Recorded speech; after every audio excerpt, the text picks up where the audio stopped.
अब हम एक न्यूमेरिकल क्वेश्चन सॉल्व करते हैं कंपनी अकाउंट से रिलेटेड। क्वेश्चन गिवन है, Jaipur limited issued 20,000 equity shares of 10 each at par. Jaipur limited ये कंपनी का नाम है। 20,000 शेयर कंपनी इशू कर रही है और एक शेयर जो है वो 10 रुपए का है। Payable as 3 on application, 4 on allotment and the balance on final call. 3 रुपए पर शेयर एप्लीकेशन पर, 4 रुपए पर शेयर अलॉटमेंट के ऊपर और बाकी जो बचेगा वो कॉल के ऊपर लेना है। All the shares were taken up and all the payment were duly received. Give necessary journal entries. सारे पैसे कंपनी को कलेक्ट हो गए। अब कंपनी की बुक्स के अंदर क्या एंट्री बनेगी उसको चेक कर लेते हैं। सबसे पहले हम ये चेक कर लेते हैं कि कंपनी के पास जो टोटल नंबर ऑफ शेयर्स थे वो थे 20,000 और एक शेयर जो है वो है आपके 10 रुपए का। कंपनी के पास नंबर ऑफ शेयर है 20,000 और एक शेयर की प्राइस क्या है 10 रुपए। अब ये 10 रुपए कंपनी ने 3 इंस्टॉलमेंट के अंदर मंगवाए हैं। सबसे फर्स्ट जो इंस्टॉलमेंट है उसको बोला जाता है एप्लीकेशन। पर एप्लीकेशन कंपनी मंगवा रही है 3 रुपीज। एक शेयर के ऊपर 10 रुपए देने हैं, जिसमें एप्लीकेशन पर 3 रुपए पर शेयर पेमेंट करना है और टोटल कंपनी के पास में जो शेयर्स है वो कंपनी के है 20,000 शेयर। तो 3 को अगर 20 से मल्टीप्लाई कर दिया जाए तो एप्लीकेशन पर कंपनी को टोटल जो अमाउंट मिलेगा वो मिलेगा 60,000 रुपीज। इसी तरीके से अलॉटमेंट की बात कर लेते हैं। अलॉटमेंट पर कंपनी पर शेयर 4 रुपए मंगवा रही है। Total number of share issue कर रखे हैं 20,000, मल्टीप्लाई करेंगे तो कंपनी को 80,000 रुपीज अलॉटमेंट के ऊपर रिसीव होगा। इसी तरीके से अगर हम कॉल की बात करें तो इसे हम फर्स्ट एंड फाइनल कॉल बोलेंगे। 10 रुपए में से 3 एप्लीकेशन पर आ गया, 4 अलॉटमेंट पर आ गया तो अभी भी 3 रुपए ड्यू है। ये हम मंगवाएंगे कॉल के ऊपर, नंबर ऑफ शेयर से मल्टीप्लाई कर देंगे तो ये आ जाएगा हमारे 60,000 रुपीज। यानी 20,000 शेयर इशू करने हैं। एक शेयर 10 रुपए का था जिसमें 3 रुपए एप्लीकेशन पर लेंगे, 4 रुपए अलॉटमेंट पर लेंगे और फर्स्ट और फाइनल कॉल पे हम कितना लेंगे 3 रुपए। ये पर शेयर के ऊपर लेना है। कंपनी ने शेयर इशू किए हैं 20,000 तो इनको मल्टीप्लाई करेंगे तो एप्लीकेशन पर कंपनी को मिलेगा 60,000, अलॉटमेंट पे कंपनी को मिलेगा 80,000 और फर्स्ट और फाइनल कॉल पे कंपनी को मिलेगा 60,000 रुपीज।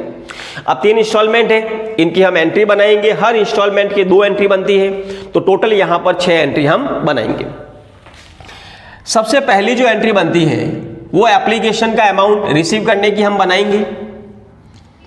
तो एप्लीकेशन का अमाउंट रिसीव करने की एंट्री ये बनेगी, बैंक अकाउंट डेबिट टू। यहां शेयर का नाम दे रखा है इक्विटी शेयर तो हम भी यहां लिखेंगे इक्विटी शेयर एप्लीकेशन अकाउंट। तो चेक कर लेते हैं एप्लीकेशन के ऊपर कितना अमाउंट था 60,000 तो ये आ जाएगा 60,000 रुपीज। ये फर्स्ट एंट्री हो गई एप्लीकेशन का अमाउंट रिसीव करने की। अब इस एप्लीकेशन के अमाउंट को हम ट्रांसफर करेंगे शेयर कैपिटल के अंदर, तब हमारी एंट्री बनेगी equity share application account debit to equity share capital account. कितना अमाउंट है 60,000 तो ये आ जाएगा हमारे 60,000 रुपीज। एप्लीकेशन रिसीव हो गया और एप्लीकेशन को हमने शेयर कैपिटल में ट्रांसफर कर दिया। इसके बाद जो भी इंस्टॉलमेंट होती है उसके अंदर पहले अमाउंट ड्यू किया जाता है, यानी कंपनी शेयर होल्डर से पैसा मंगवाएगी, उसके बाद में कंपनी को जो है वो शेयर का पैसा मिलेगा। एंट्री वही बनाएंगे, बस सीक्वेंस चेंज कर लेंगे। जब हम ड्यू करेंगे तो सेकंड वाली एंट्री पहले बनाएंगे और जब रिसीव करेंगे तो फर्स्ट वाली एंट्री सेकंड नंबर पे बनाई जाएगी।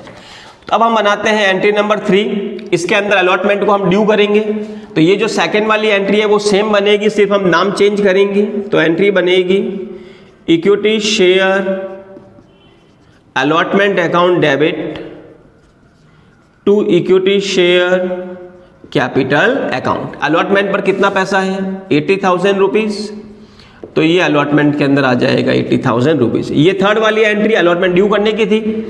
अब जब कंपनी को अलॉटमेंट का अमाउंट रिसीव होगा तब हम एंट्री बनाएंगे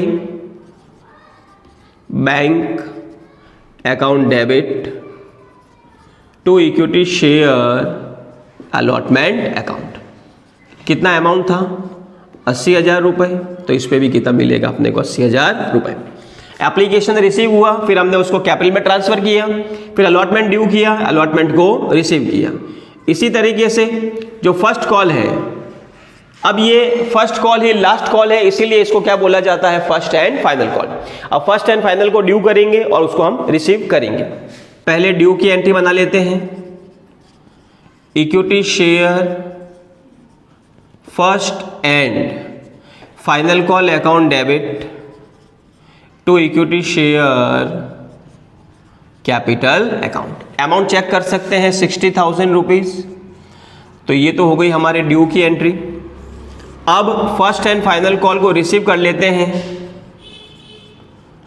देन एंट्री बनेगी bank account debit to equity share first and final call account, और अमाउंट आ जाएगा इसके अंदर भी 60,000 रुपीज।